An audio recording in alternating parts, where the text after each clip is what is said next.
क्रांती news, आवाज सर्वसामान्य.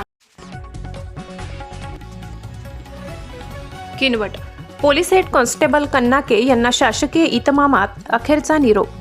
लिंगी किनवटचे भूमिपुत्र police head constable Laxman Ramkisan Kannake यांना शासकीय इतमामात अखेरचा निरोप देण्यात आला. मिळालेल्या माहितीनुसार पोलीस हेड कॉन्स्टेबल कन्नाके हे भाग्यनगर नांदेड येथे कर्तव्यावर असताना अचानक चक्कर आल्याने ते खाली कोसळले. त्यांच्या डोक्याला मार लागल्याने त्यांना तातडीने रुग्णालयात दाखल करण्यात आले. नागपूर येथील एका खासगी रुग्णालयात उपचारादरम्यान अखेर कन्नाके यांना काळाने घेरले. त्यांचे मृत्यू झाले. त्यांच्यावर त्यांच्या मूळगावी लिंगी तालुका किनवट येथे आज दिनांक 23 रोजी शासकीय इतमामात अखेरचा निरोप देण्यात आला. यावेळी नांदेडचे पोलीससह मांडवीचे सहाय्यक पोलीस निरीक्षक गंगाधर गायकवाड, मनीष ठाकरे, मालाबाई कन्नाके, गजानन धुर्वे, आत्राम व इतर पोलीस कर्मचारी हजर होते.